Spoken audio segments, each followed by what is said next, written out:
Halo gengs, gue Ocha. Hari ini gue mau ngomongin lagi soal iPhone SE. Jadi gue udah pakai ini selama 3 bulan dan gue pengen sharing aja experience-nya gimana, apakah masih layak untuk dibeli. Gue selama ini nggak pernah punya iPhone lain selain iPhone SE.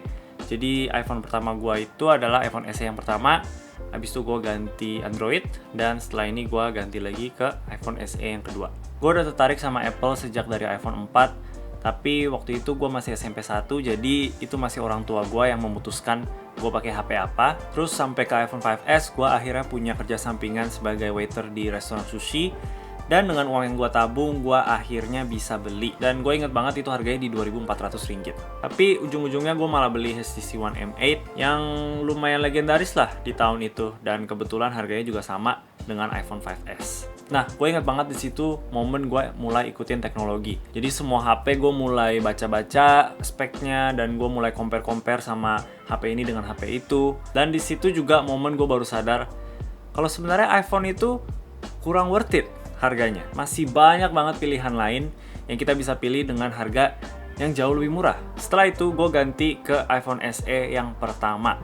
Itu pun karena HTC M8 gue kecuri. Rest in peace. Nah, iPhone SE adalah iPhone pertama yang gue rasa ini worth it untuk dibeli. Gak lama iPhone gue rusak karena pernah jatuh dari lantai 2. Dan gue ganti ke Android, yaitu OnePlus 60 yang actually gue masih punya. Habis itu baru gue ganti ke iPhone SE yang ini. Nah, jadi dari semua handphone yang pernah gue beli, gak ada yang pernah di atas 10 juta.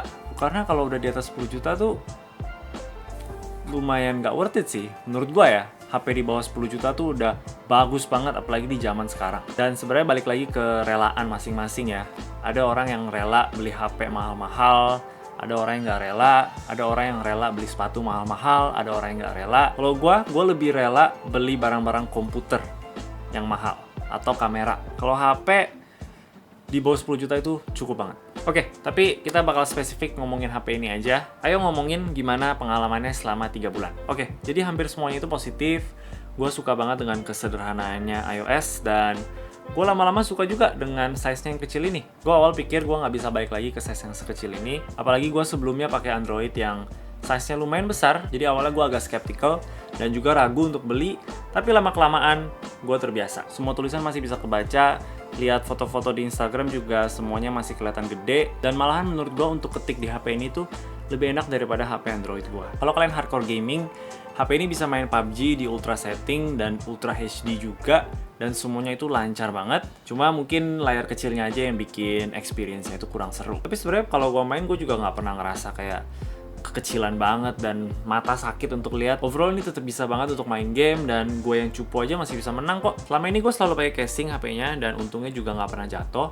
Jadi luarnya ini masih kelihatan seperti baru dan sangat premium. Build quality ini memang salah satu kehebatan Apple sih. 3 bulan itu nggak lama, tapi dalam standar iPhone itu biasanya memang iPhone itu lebih tahan lama daripada Android. Jadi kalau kalian jarang yang ganti HP ini tuh bisa banget tahan lama. Dan selama 3 bulan ini gue udah dapet banyak software update. Dan ini memang salah satu hal yang kita pasti dapat dari Apple itu adalah garansi untuk dapet software update. Jadi misalnya kalau ada iPhone baru keluar dengan OS yang baru juga, kayak contoh iPhone 12 nanti, kita dijamin bakal dapet OS-nya juga di hari yang sama iPhone barunya keluar. Jadi ya kasarnya kita kayak bisa experience juga iPhone yang baru itu kayak gimana. Ini hal yang gua rasa kita nggak bisa dapetin di Android. Dan menurut gua hal kayak gini yang bikin pengguna iPhone itu merasa nggak ketinggalan walaupun mereka punya iPhone yang generasi sebelumnya. Bahkan pengguna iPhone SE yang dulu aja mereka masih dapat OS yang baru sampai sekarang. Jadi untuk ketahanan HP ini, selama kita jaga baik-baik, pasti HP-nya tahan lama. Dan dalam segi software, gue yakin pasti mereka tetap dapat software update sampai bertahun-tahun ke depan. Untuk kameranya, gue malah bisa lihat ini sebagai kelemahan karena dalam harga segini itu di Android lain biasanya kita bisa dapat kamera yang lebih dari satu, kayak wide angle atau zoom, yang walaupun mungkin kualitasnya nggak sebagus Apple punya ya, tapi punya variasi beda-beda itu it's nice. Tapi tetap aja walaupun kamera cuma satu, ini adalah kamera yang bagus kalau di tempat yang nggak gelap, terutama untuk anak-anak zaman sekarang yang selalu instastory itu. Soalnya instastory di Android tuh kayak jelek gitu, gue juga nggak tahu kenapa. Instastory di Apple tuh selalu lancar, HD, terang, kayak kadang bisa patah-patah gitu instastory dari Android. Oke, untuk baterainya, untuk penggunaan gue sih, gue seringnya itu Instagram, YouTube, WhatsApp, Line, Tokped, cek harga stok. Itu adalah hal yang paling gue sering kerjain di HP gue. Dan buat gue, baterainya itu cukup. Gue belakangan ini juga udah mulai jarang main game. Gue juga nggak tahu kenapa, mungkin gue udah bosen ya sama game-game di HP. Jadi untuk aktivitas gue, which is aktivitas yang simple-simple aja, HP ini itu tahan. Gue juga nggak pernah punya power bank, dan untungnya juga ini nggak pernah mati di tengah-tengah hari gitu. Gue coba main game selama 40 menit, gue main PUBG, gue main 3 game di ultra setting, ultra HD, dan keterangannya juga max. Itu jatuh dari 82% ke 47%. Jadi ya lumayan lah, kalau kita sering main game, baterainya lumayan cepat habis. Untuk average screen on time penggunaan gue itu selalu di 3,5 jam. Gue rasa minimal HP itu 4 jaman lah. 4,5 jam itu baru kerasa sebagai HP yang kuat.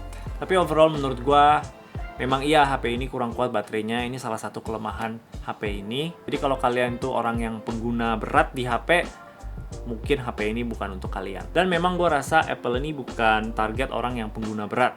Makanya di review pertama gue bilang ini adalah HP sehari-hari. HP yang didesain untuk mencukupi kebutuhan kita, nggak lebih, nggak kurang. Dan untuk masalah yang gue tahu kalian penasaran itu adalah IMEI-nya gimana. Nah, kan kemarin pas bulan April itu udah official tuh, katanya HP yang black market atau HP yang datang dari luar negeri bakal diblokir. Gue beli ini di bulan Juni, Juli, Agustus, September. Gue beli HP ini di bulan Juni, jadi itu udah lewat dari April. Dan jujur aja pas gue beli, gue lumayan takut kalau IMEI-nya nggak bisa. Tapi gue udah cari-cari di online juga gimana cara daftar IMEI, dan kelihatannya sih lumayan simple ya untuk daftar IMEI. Jadi gue rasa ya udah, kalau nanti keblok, gue bakal coba daftar. Tapi sejauh ini masih bisa aja dipakai HP-nya. Lagian yang bulan April kemarin tuh memang dibilang udah official mau blokir, tapi ada rada nggak jelasnya juga. Dan sampai bulan Agustus kemarin juga ada disinggung-singgung lagi soal IMEI. Dan akhirnya kemarin ini tanggal 15 September dibilang lagi kalau itu udah official, HP-HP yang black market atau HP-HP dari luar itu sudah diblok. Sekarang tanggal 19 September dan HP gue masih bisa. Gue malah jadi bingung kenapa ini masih bisa. Gue cek di berita atau cek di YouTube juga masih belum ada orang yang ngomongin soal spesifik HP ini kenapa masih bisa. Gue sih pakai Telkomsel, jadi tadi gue baru cek IMEI gue di Telkomsel dengan ketik bintang 337 bintang 1 pagar, dan habis itu gue dapat SMS kalau ternyata IMEI gue udah terdaftar. Jadi mestinya udah aman kan ya. Jadi gue bingung aja karena awal mereka bilang HP yang lewat dari April 2020 IMEI-nya bakal diblok. Ini gue beli di bulan Juni. Sekarang mereka bilang lagi dari 15 September. Jadi apakah ini masih bisa? Contoh HP yang setelah September nanti paling kayak iPhone 12. Mungkin aja iPhone 12 udah nggak bisa black market lagi.